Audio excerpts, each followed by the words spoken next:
Hello, good morning, students. Today we are going to start the next topic of hydrocarbons, that is the preparation of alkanes. तो अभी तक हमने alkanes के nomenclature पढ़ लिया. अब हमने एल्केन्स की प्रिपरेशन पढ़नी है. So first preparation method is from unsaturated hydrocarbons. As you all know that unsaturated means that are having double bond or triple bond. उनको हम अनसेचुरेटेड बोलते हैं. So in that case unsaturated hydrocarbons में addition reaction can be possible. Addition reaction means कि जो भी आएगा वो ऐड हो जाएगा. कुछ भी नया जो एडिशन करनी है हमने वो नई चीज़ ऐड हो जाएगी. जस्ट कि कोई भी पिछली चीज़ जो एक्चुअल में उस एल्कीन के अंदर प्रेजेंट है वो रिमूव नहीं होगी. जस्ट हमने क्या करना है, ऐड करना है. So if we have a C double bond C, यानी हमारे पास ये इथीन है. और अगर हम इथीन का स्ट्रक्चर देखें तो आपको पता है इसमें एक पाई बॉन्ड होता है, एक सिग्मा बॉन्ड होता है. And you know very well that sigma bond is a strong bond as compare to pi bond. ठीक है, क्योंकि जो पाई बॉन्ड है that is made by sideways overlapping. तो क्या होगा जब हम H2 की एडिशन करेंगे? तो जब हम H2 की एडिशन करेंगे तो ये जो सिग्मा बॉन्ड है ये ब्रेक हो जाएगा. और क्या होगा, यहाँ पर डबल बॉन्ड की बजाय सिंगल बॉन्ड रहेगा. और एक्चुअल में इसके साथ में ये जो दो बॉन्ड थे, यहाँ पर आप लगा सकते हो कि अगर हाइड्रोजन्स अटैच थे तो उसके अकॉर्डिंग कंपाउंड बन जाएगा. अदरवाइज यहाँ पर वो कंपाउंड्स, वो एटम्स एज इट इज़ रहेंगे और हम क्या करेंगे, यहाँ पर हाइड्रोजन की एडिशन कर देंगे. मतलब कि एक्चुअल में यहाँ पर क्या हुआ कि डबल बॉन्ड हट के हमारे पास एक सिंगल बॉन्डेड कंपाउंड बच गया जिसमें कार्बन कार्बन सिंगल बॉन्ड है. और जब भी कार्बन कार्बन सिंगल बॉन्ड होता है तो हम उसको क्या बोलते हैं, that is called alkane. But this reaction is possible in the presence of palladium or platinum as catalyst, or we can say in the presence of Raney nickel. Raney nickel क्या होता है, पाउडर निकल को हम Renee निकल बोलते हैं, जो ब्लैक कलर के पाउडर की फॉर्म में मिलता है. और हम ये कैटलिस्ट क्यों यूज़ कर रहे हैं, क्योंकि ये हाइड्रोजन क्या होती है, एक गैस होती है. और गैस बहुत ही जल्दी उड़ जाती है. तो ये क्या करेगा, कैटलिस्ट उस गैस को होल्ड करने में हेल्प करेगा और उस गैस को इसके साथ में कंबाइन करवाने में हेल्प करेगा. And one more thing that this reaction is called hydrogenation reaction. Why? Because hydrogen is added in this reaction. So hydrogenation मतलब addition. So hydrogen addition reactions are called hydrogenation. तो इसीलिए हम इस reaction को क्या कहते हैं, हाइड्रोजनेशन. अब हम वैसे तो हमने पढ़नी थी कि ये एल्केन की फॉर्मेशन फ्रॉम एल्कीन्स. बट अगर हम एक एल्कीन की कॉमन प्रॉपर्टीज़ देखें तो एल्कीन्स का स्ट्रक्चर कुछ इस तरह से होगा कि जो ये इसके पास एक पाई बॉन्ड होता है वो ईजिली रिमूव हो सकता है, वो ईजिली ब्रेक हो जाएगा इन the presence of any other compound. तो अगर हमने H2 की एडिशन की तो क्या हुआ, एक हाइड्रोजन यहाँ पर ऐड हो गई, एक हाइड्रोजन इधर ऐड हो गई. बट अगर हम HX की एडिशन करते हैं, HX का मतलब क्या है, हाइड्रो हेलोजन्स है ना ये. तो इसी रिएक्शन को हम हाइड्रो हेलोजिनेशन बोलते हैं, क्योंकि ये क्या है, एक्स का मतलब होता है एक हेलोजन. तो ये एक हेलोजन है और ये एक हाइड्रोजन है. इसको जब हम यहाँ पर ऐड करवाएंगे तो अगेन क्या होगा, एक H यहाँ चला जाएगा, X यहाँ पर ऐड हो जाएगा. तो यहाँ पर हाइड्रोजन और यहाँ पर हेलोजन ऐड हो गया. तो यहाँ से हमें क्या मिला, that we get alkyl halides. हमारे पास एल्काइल हेलाइड आ गया. And this reaction is called hydrohalogenation. Next one is, अगर हम इस एल्कीन पर X2 की एडिशन करते हैं, X2 का मतलब क्या है, सिंपल हेलोजन है, या आप इसको Cl2 मान सकते हो, इसको F2 मान सकते हो, इसको I2 मान सकते हो. तो जब हम इसकी एडिशन करवाएंगे तो क्या होगा, पहले सपोज करो ये Cl2 था, यानी क्लोरीन सिंगल बॉन्ड क्लोरीन, ये पहले यहाँ से ब्रेक हो जाएगा. ब्रेक होने के बाद एक क्लोरीन यहाँ ऐड हो गई, दूसरी क्लोरीन यहाँ ऐड हो गई. तो अगर हम इसको क्लोरीन ले रहे हैं तो, बट अगर हम कॉमनली हम इसको XX मान रहे हैं तो एक X इसके साथ अटैच हो गया और दूसरा X इसके साथ अटैच हो गया. And the reaction is called halogenation. और इस टाइम पर इस रिएक्शन में हमें क्या मिलता है, we get vicinal di halides. Di means 2, 2 halides मिल गए. विसिनल का मतलब होता है जो साथ वाले कार्बन पर होते हैं. तो डाई हेलाइड्स तो है लेकिन विसिनल है. विसिनल मीन्स दोनों साथ साथ वाले कार्बन पर अटैच हो गए. So they are called vicinal di halides. Next one more reaction की अगर हमारे पास यही कार्बन डबल बॉन्ड कार्बन है, दैट मीन्स कि हमारे पास एक एल्कीन है और अगर हम वाटर की एडिशन करवाते हैं तो क्या होगा, ये H2O क्या होता है, H और OH, इसका ये इसके दो पार्ट्स हैं, तो ये हाइड्रोजन एक साइड जाकर अटैच हो जाएगा और OH एक साइड जाकर अटैच हो जाएगा। तो यहाँ से हमें क्या मिलेगा, एल्कोहल्स मिलेंगे क्योंकि OH ग्रुप की एडिशन हो गई। So we get alcohols from this reaction and the reaction is called hydration reaction. ठीक है, मेन हमने क्या पढ़ना था इस रिएक्शन में, हमने पढ़नी थी अनसैचुरेटेड हाइड्रोकार्बन से एल्केन की फॉर्मेशन, प्रिपरेशन ऑफ एल्केन।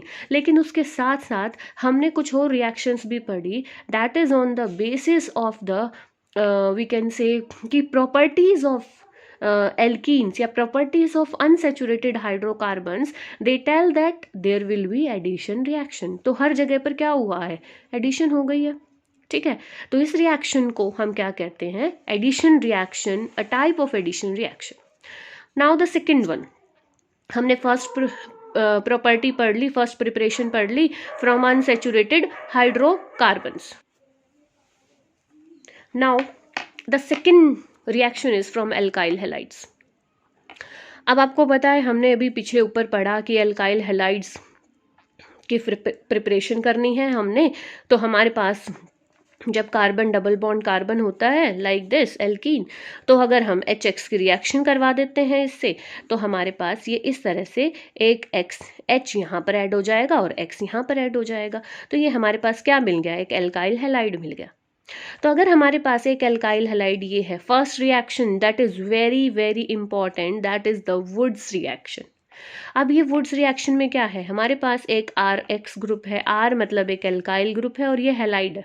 ठीक है, तो हमारे पास एक एल्काइल हैलाइड है, दूसरा भी हमारे पास एक एल्काइल हैलाइड है, बस हमने उसको रीअरेंज करके ऐसे लिख दिया है। और सेम हमारे पास दो सोडियम आते हैं, सोडियम क्या करता है, इसके भी हैलाइड को अपनी तरफ खींचता है, इसके भी हैलाइड को अपनी तरफ खींचता है, दोनों के हैलाइड्स को निकाल देता है, लेकिन इन दोनों को आपस में कनेक्ट कर देता है। ठीक है, यानी हमारे पास क्या मिल गया, R सिंगल बॉन्ड R, यानी ये दो एल्काइल ग्रुप्स हमारे पास यहाँ पर अटैच हो गए। But this reaction takes place in the presence of dry ether. ठीक है, क्यों होता है ड्राई ईथर की प्रेजेंस में, तो वो हम पढ़ रहे हैं अभी कि फर्स्ट इस रिएक्शन में कि हमारे पास सोडियम है, कि हम सोडियम को यूज़ कर रहे हैं इस रिएक्शन में। सोडियम जो कि हमें पता है that is very reactive metal, अगर उसमें पानी भी डाल दें तो भी वो ब्लास्ट कर जाती है, लेकिन उसमें वो बहुत ज़्यादा रिएक्टिविटी उसकी, इसीलिए इसको थोड़ी सी रिड्यूस करने के लिए हम क्या करते हैं, वहाँ पर एक सॉल्वेंट यूज़ कर रहे हैं, that is called the dry ether. Dry ether क्या करता है, ये सोडियम के साथ जल्दी रिएक्ट नहीं करता, इसीलिए हम यहाँ पर क्या यूज़ करेंगे, we use dry ether. Now we take some examples, like if we have CH3Cl, ये हमारे पास है मिथाइल क्लोराइड, आपको पता है ये मिथाइल ग्रुप है, ये क्लोरीन ग्रुप है, तो हम इसको क्या कहेंगे, we can call it as methyl chloride. तो मैं इसको जनरली हम वही सेम कॉमन रिएक्शन की तरह यहाँ पर नहीं लिख रहे कि हमने यहाँ क्या किया, इसके भी 2 मॉलिक्यूल्स लिए हैं, इसके भी 2 मॉलिक्यूल्स लिए हैं, कॉमन रिएक्शन लिख रही हूँ जस्ट। तो ये सोडियम क्या करेगा, इसके क्लोरीन को निकाल लेगा, और ये दो थे ना, तो इन दोनों के CH3 को यहाँ पर क्या कर देगा, ऐड कर देगा, और NaCl will be removed from this reaction. Now if we have this kind CH3 CH2Cl, Na डाल दिया हमने उसके अंदर, ये चला जाएगा, और सेम ऐसा ही इसको क्या करो, ये जो CH3 CH2 है ना, इसको एज इट इज इधर ऐसे पलट दो, यानी हमारे पास ये CH3 CH2 था, जब हम इसको यूं का यूं ऐसे पलटेंगे तो हमारे पास CH2 CH3 भी आ जाएगा। तो ये क्या बन गया, यहाँ पर देखो इसका एक प्रोडक्ट बन गया। तो आपको क्या करना है, एक तरह से एज इट इज उसको पलट के वहीं पर लिख देना है, तो वो उसका प्रोडक्ट बन जाएगा। अब अगर नेक्स्ट है हमारे पास CH3 CH CH3 and Cl, अब हमारे पास ये कंपाउंड है, सोडियम के साथ रिएक्शन करवाएंगे, हमने मेनली क्या करना है, क्लोरीन को यहाँ से रिमूव करना है। जब यहाँ से ये क्लोरीन चली जाएगी तो इसको एज इट इज पलट दो, ठीक है। तो देखो जब आप इसको एज इट इज पलटोगे तो ये CH3 यहाँ पर आ गया और ये CH3 इसके पीछे चला गया, तो ये हमारे पास कंपाउंड मिल गया। Next one is like this कि हमारे पास ये एक कंपाउंड है और यहाँ से भी हमने क्या करना है, इस क्लोरीन को निकाल देना है और इसको एज इट इज इसकी ऐसे पलट के जो भी आता है उसको वहाँ पर एज इट इज मेंशन कर दो। अब आपको IUPAC नॉमेनक्लेचर तो आती ही है, मैं वो यहाँ यूज़ नहीं कर रही, आप इनके नेम भी बता सकते हो कि किस तरह से हम उसके नेम लिख देंगे, ठीक है। बट यहाँ पर क्या होता है, एक प्रॉब्लम होती है वुड्स रिएक्शन में, वो ये है कि यहाँ पर हमें सिर्फ एक टाइप के सिमेट्रिकल एल्केन्स ही मिलते हैं। अगर अब अनसिमेट्रिकल एल्केन्स लेने की मतलब इस रिएक्शन से लेने की कोशिश करें तो उसकी लिमिटेशन होती है कुछ। वो क्या लिमिटेशन है वो हम अगली रिएक्शन में पढ़ रहे हैं। वो क्या है कि सपोज करो हमारे पास ये एक CH3X था, ठीक है। यहाँ पर हमने ये क्या किया, क्योंकि मैंने इसको 2 करके नहीं लिखा था, तो देखो एक्चुअल में रिएक्शन तो ये होती है ना कि ये भी 2 मॉलिक्यूल्स हैं, इसके भी 2 मॉलिक्यूल्स हैं, ये मिल जाएगा एक और इसके साथ में हमें 2NaCl भी मिलेगी, ठीक है।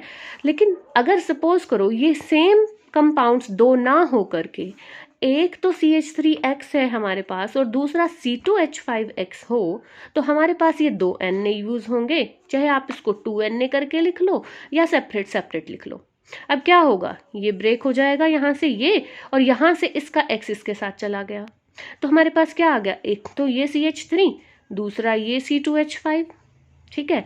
यानी हम इसको ऐसे लिखें CH3 CH2 CH3, यानी ये हमारे पास मेन कंपाउंड होना चाहिए। बट ये जो ज़रूरी तो नहीं है कि इस सॉल्यूशन के अंदर सिर्फ एक ही मिथाइल हैलाइड हो, ठीक है। एक ही मिथाइल हैलाइड का मॉलिक्यूल थोड़ी है, बहुत सारे हैं। यहाँ पर भी ये भी एक ही इथाइल हैलाइड थोड़ी है, इसके भी बहुत सारे मॉलिक्यूल हैं। तो ज़रूरी थोड़ी कि ये इसके साथ जाके कंबाइन करेगा। जब यहाँ से X मॉलिक्यूल निकलेगा तो ये CH3 दूसरे CH3 के साथ भी तो कंबाइन कर सकता है और ये C2H5 ऐसे ही दूसरे C2H5 से भी कंबाइन कर सकता है। तो हमारे पास क्या मिला, एक तो CH3 ने दूसरे CH3 के साथ कंबाइन किया, C2H5 ने दूसरे C2H5 के साथ किया, तो हमारे पास ये 2 कंपाउंड्स और भी मिल गए। और we can say we get a non separable mixture. हमारे पास एक नॉन सेपरेबल मिक्सचर होता है, यानी हमें चाहिए तो था एक के साथ 2 फ्री मिल गई, और फ्री भी देखा जाए ये नॉन सेपरेबल मिक्सचर है। हमें अगर ये कंपाउंड चाहिए सिर्फ ऊपर वाला, हमें इन 2 की ज़रूरत ही नहीं है, but it is very difficult कि बहुत ही मुश्किल हो जाएगा हमें इनको सेपरेट करना। तो ये इस वुड्स रिएक्शन की एक लिमिटेशन में आता है कि हम अगर हमें वुड्स रिएक्शन से कोई कंपाउंड चाहिए तो वो सिमेट्रिकल ही मिलेगा, हम अनसिमेट्रिकल यहाँ से गेट नहीं कर सकते, यहाँ से नहीं निकाल सकते। वो किस वजह से, क्योंकि हमें उसके लिए एक नॉन सेपरेबल मिक्सचर मिल जाएगा और उस नॉन सेपरेबल मिक्सचर से हम तीनों को, अगर हमारे पास ये 3 टाइप के कंपाउंड्स मिले हैं, इन तीनों को सेपरेट करना इट इज़ वेरी डिफ़िकल्ट। तो लिमिटेशन में आपके पास फर्स्ट लिमिटेशन आती है कि जो CH4 है that can not be prepared. अब सिमेट्रिकल CH4 कैसे लाएंगे, एक ही तो कार्बन चाहिए हमें इसके लिए, और यहाँ हम जो वुड्स रिएक्शन में पढ़ते हैं वो हमें एटलीस्ट 2 मॉलिक्यूल्स होने चाहिए हमारे पास इनके। आई थिंक ये पार्ट सबको समझ आ गया होगा। वुड्स रिएक्शन बहुत इंपॉर्टेंट है।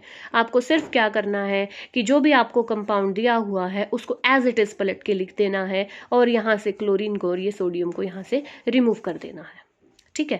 अब अगर आपसे क्वेश्चन पूछा जाए, मैं क्वेश्चन पूछती हूँ आपसे कि which of the following compounds will react with sodium to give 4,5 diethyl octane. मतलब कि हमारे पास ये क्वेश्चन में ये है कि इनमें से कौन सा कंपाउंड है जिसके साथ रिएक्ट करेगा सोडियम और हमें 4,5 डाईइथाइल ऑक्टेन मिलेगा, ठीक है। तो कैसे करोगे, आप कैसे करोगे उसको, वुड्स रिएक्शन से कर सकते हैं ना, क्योंकि देखो सोडियम आ गया अगर क्वेश्चन के अंदर तो ऑब्वियस सी बात है सोडियम और ड्राई ईथर जो है वो वुड्स रिएक्शन में यूज़ होता है। तो हमें क्या चाहिए, 4,5 डाईइथाइल ऑक्टेन की ज़रूरत है। तो जब 4,5 डाईइथाइल ऑक्टेन चाहिए हमें तो हम क्या करें, पहले प्रोडक्ट लिख लें और फिर रिएक्टेंट उससे गेट कर सकते हैं हम, क्योंकि सिमेट्रिकली तो होगा, ठीक है। तो पहले हम अगर प्रोडक्ट लिख लें, ये हमारे पास क्या है 4,5 डाईइथाइल ऑक्टेन। ऑक्टेन देखो 8 कार्बन है, तो आप पहले 8 कार्बन लिख लो, 1 2 3 4 5 6 7 और 8, ठीक है। अब क्या है 4,5 डाईइथाइल भी है, यानी यहाँ से नंबरिंग स्टार्ट करूँ 1 2 3 4 5 4 5 डाई इथाइल, यानी यहाँ भी आपको C2H5 मिल रहा है और यहाँ पर भी आपको C2H5 मिल रहा है। ठीक है, बाकी आप बॉन्डिंग कंप्लीट कर दो इसकी। CH2, ये भी CH2 है, ये CH है, ये CH है, H2 और CH3। अब अगर आप देखो ध्यान से तो ये हमारे पास एक सिमेट्रिकल कंपाउंड मिला। देखो एक CH3 एक CH3, दो CH2 दो CH2, CH के साथ C2H5, CH के साथ C2H5। तो क्या करो इसके लिए, इसको यहाँ से तोड़ दो। तो ये जो कंपाउंड मिल गया हमें क्या मिला, CH3 CH2 CH2 CH और C2H5। अगर मैं इसके साथ में इस CH के साथ में जो ये बॉन्ड यहाँ से ब्रेक हुआ है इसके साथ और इसके साथ में अगर हम, क्योंकि देखो ऑप्शन में Br हैं, तो अगर मैं इसके साथ भी ब्रोमीन लगा दूं, इसके साथ भी ब्रोमीन लगा दूं, अब देखो ऑप्शन में कहाँ पर ये इस तरह का कंपाउंड हमारे पास आया है। हमारे पास आया देखो 1 2 3 4 और 2, 4 और 2 6 कार्बन कंपाउंड है और 6 कार्बन में से ये थर्ड कार्बन पर ब्रोमीन है। तो देखो 1 2 3 4 गलत हो गया, 1 2 3 4 5 6, लेकिन ये फर्स्ट पे ब्रोमीन नहीं है। 1 2 3 4 5 6, लेकिन सेकंड पर ब्रोमीन नहीं है, यहाँ हमारे थर्ड पर है। तो 1 2 3 4 5 6 और देखो यहाँ से थर्ड कार्बन पर ब्रोमीन आ गया, तो हमारा आंसर यही वाला राइट हो जाएगा। ठीक है, तो इस तरह के क्वेश्चन आपको वुड्स रिएक्शन से मिल जाते हैं कि आपको प्रोडक्ट दे रखा हो और आपसे ये पूछ लिया जाए ये प्रोडक्ट किस रिएक्टेंट से मिला है, तो आपको क्या करना है, प्रोडक्ट लिख के उसको सिमेट्रिकली ब्रेक कर दो और जिस कार्बन से वो ब्रेक हुआ है वहाँ पर वो हैलाइड लगा दो, तो उससे आपको रिएक्टेंट्स मिल जाएंगे। ठीक है, now the second part of this preparation, alkyl halide से हमने फर्स्ट पार्ट पढ़ा वुड्स रिएक्शन, ये हम सेकेंड पार्ट पढ़ रहे हैं कि जो एल्काइल हैलाइड है except fluoride ion on reduction with zinc and dilute hydrochloric acid it gives alkanes. ठीक है, यानी अगर हम फ्लोराइड को छोड़ दें तो अगर हम जिंक के साथ उसकी रिडक्शन करें with dilute hydrochloric acid then we get alkane. यानी सपोज करो हमारे पास है CH3Cl और हम उसकी क्या कर रहे हैं, हमें उसकी रिडक्शन करनी है, reduction in the presence of hydrogen की एडिशन कर देते हैं और इन the presence of zinc and dilute HCl, dilute HCl हमें H पॉजिटिव दे रहा है तो मैंने यहाँ पर H पॉजिटिव लिखा है। तो यहाँ से क्या होगा, ये हाइड्रोजन इसके साथ चली जाएगी तो CH4 बन गया और ये क्लोरीन निकल के यहाँ एक हाइड्रोजन के पास, क्योंकि ये H और H था ना, एक हाइड्रोजन तो इसको ले चली गई, दूसरी हाइड्रोजन इसके साथ, तो HCl बन गया। ठीक है, this reaction is not very much important, but आपको ये सिर्फ ये ध्यान रखना है कि जब भी जिंक और HCl होता है तो हम यहाँ से उसकी रिडक्शन कर सकते हैं किसी भी एल्काइल हैलाइड की।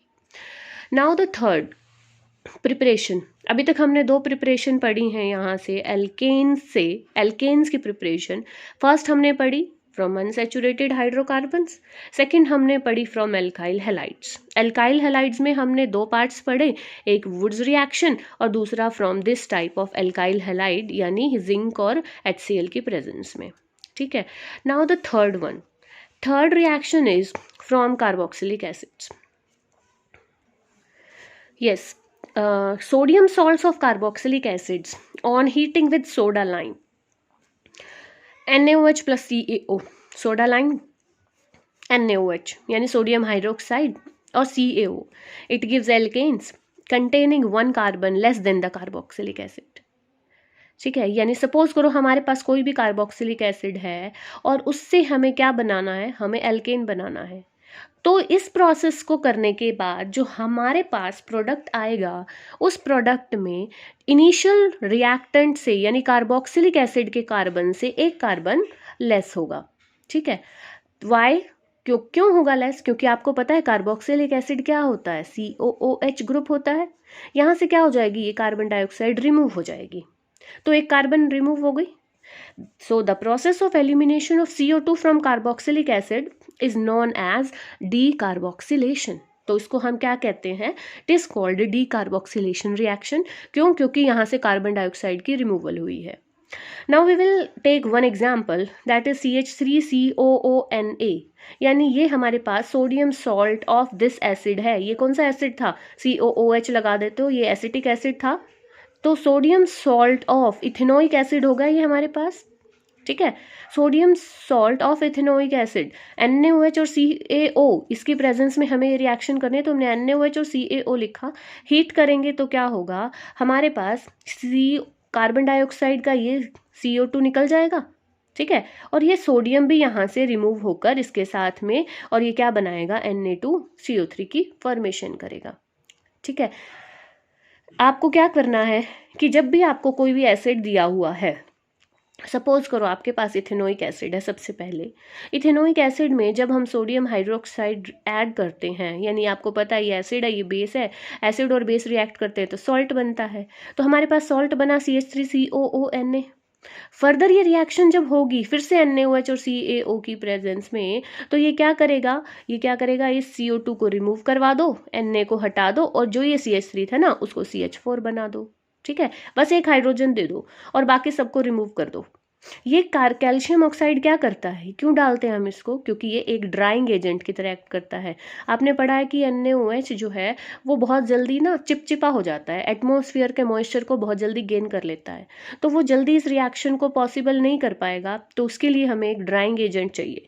तो ये ड्राइंग एजेंट क्या है, कैल्शियम ऑक्साइड, ये एक ड्राइंग एजेंट की तरह एक्ट करता है और ये इसको ड्राई रखता है। तो इस तरह से आपको इस रिएक्शन को, इसको हम ये बोलते हैं कि it is called the step down reaction. Step down का मतलब होता है जिस रिएक्शन में प्रोडक्ट में एक कार्बन कम हो जाए, that is the step down reaction. तो ये एक टाइप की स्टेप डाउन रिएक्शन है। Why, because this is also decarboxylation, यहाँ से डी कार्बोक्सिलेशन हो रही है, मतलब कार्बन डाइऑक्साइड की रिमूवल हो रही है, इसीलिए हम इसको डी कार्बोक्सिलेशन भी बोलते हैं। अब सपोज करो आपके पास ये एग्जाम्पल है, बेंजीन रिंग के साथ में आपने COOH ऐड कर दिया, तो यानी इसका नाम क्या हो गया, बेंजोइक एसिड। जब बेंजोइक एसिड को इस रिएक्शन से, आपको सिर्फ प्रोडक्ट बनाना है, आपको साइड प्रोडक्ट से कोई मतलब नहीं होता इतना, आपको क्या करना है, अब NaOH यहाँ से CO2 रिमूव करवा दो, तो क्या बच गया, ये हाइड्रोजन इसके साथ आ जाएगी, बेंजीन मिल जाएगा। अब आपके पास ये है CH2COOH है, बेंजीन के साथ क्या है, CH2COOH, यानी 2 फिनाइल इथेनोइक एसिड है। इसको 2 फिनाइल क्यों बोला, देखो फर्स्ट कार्बन को प्रेफरेंस यहाँ देंगे, सेकंड कार्बन, तो सेकंड कार्बन पर फिनाइल ग्रुप लग गया, ठीक है, क्योंकि जब भी हम इस सिर्फ बेंजीन को कंसिडर करते हैं तो वो फिनाइल होता है, तो ये फिनाइल है और ये इथेनोइक एसिड है, 2 कार्बन कंटेनिंग कंपाउंड्स। तो 2 फिनाइल इथेनोइक एसिड से क्या मिलेगा, फिर से वही NaOH और CaO की प्रेजेंस में अगर ये रिएक्शन होगी, आपको जस्ट क्या करना है, इस CO2 को निकाल दो, बाकी सबको ज्वाइन कर दो, तो देखो ये 2 हाइड्रोजन यहाँ थे, एक हाइड्रोजन फिर इसके साथ आ जाएगी, तो ये हमें क्या मिल गया, CH3 कंपाउंड, मतलब बेंजीन के साथ CH3, जिसको हम टॉल्विन भी बोलते हैं।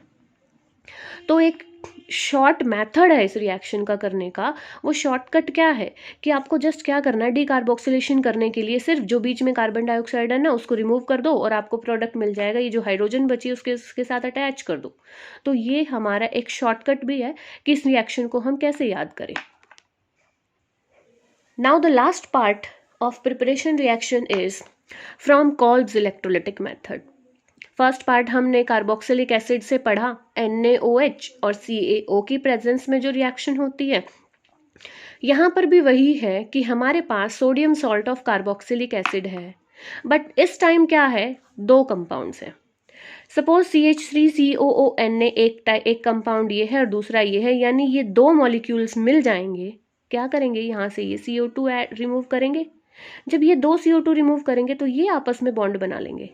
जब इन दोनों का आपस में बॉन्ड बनेगा तो CH3 बन गया, साथ में ये 2 कंपाउंड्स कार्बन डाइऑक्साइड के रिमूव हो गए। बट ये प्रोसेस कहाँ होती है, एनोड पर, और उसके साथ में जो हमारे पास ये सोडियम बचा है, ये सोडियम वाटर की प्रेजेंस में क्या करेगा, NaOH और हाइड्रोजन बना देगा, that is at the cathode. तो ये एक इलेक्ट्रोलिसिस मेथड है, यानी इलेक्ट्रिसिटी पास करेंगे तो ये प्रोसेस होगी, इसीलिए हम इसको इलेक्ट्रोलिटिक मेथड कहते हैं, और हमारे पास एक एनोड और एक कैथोड भी होता है, ठीक है। नाउ वन मोर एग्जाम्पल, अगर हमारे पास इस तरह से हो CH3 CH2 COONA, तो हमें 2 कंपाउंड्स चाहिए, आप क्या करो, इस CO2 को रिमूव करवा दो, तो 2 कार्बन डाइऑक्साइड हो गई, NaOH हो जाएगी रिमूव, और हमारे पास ये क्या बन गया, CH3 CH2 CH3, यानी ये आपस में ऐसे ज्वाइन हो जाएंगे ना। अब ये तो ज्वाइन हो नहीं सकता, क्यों? क्योंकि इस कार्बन की तो बॉन्डिंग पूरी है, बॉन्डिंग तो ये इसकी पूरी नहीं हुई क्योंकि रिमूव तो यहाँ से हुआ, तो इन दोनों को आपस में ज्वाइन कर दो, CH3 CH2 CH2 CH3। तो हमारे पास इस तरह से 4 कार्बन कंटेनिंग कंपाउंड आ जाएगा, जिसको हम क्या कहते हैं? It is called butane. तो अभी तक हमने इस चैप्टर में, मतलब आज की क्लास में, हमने प्रिपरेशन ऑफ एल्केन्स पढ़ा। एक बार हम जनरली मतलब पूरा ओवर जितना हमने पढ़ा है उसको हम रिवाइज कर लेते हैं।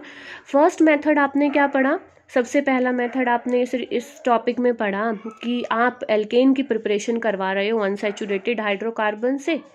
दूसरा मेथड आपने पढ़ा अनसैचुरेटेड हाइड्रोकार्बन्स के बाद सेकंड मेथड आपने पढ़ा एल्काइल हैलाइड से, और एल्काइल हैलाइड्स में हमने पढ़ी फर्स्ट प्रोसेस वुड्स रिएक्शन, जिसमें हम सिमेट्रिकल एल्केन्स हमें मिलता है, और अगर हमें अनसिमेट्रिकल चाहिए तो हमें एक के साथ 2 फ्री भी मिलेंगे, मतलब कि वो इसकी एक लिमिटेशन है।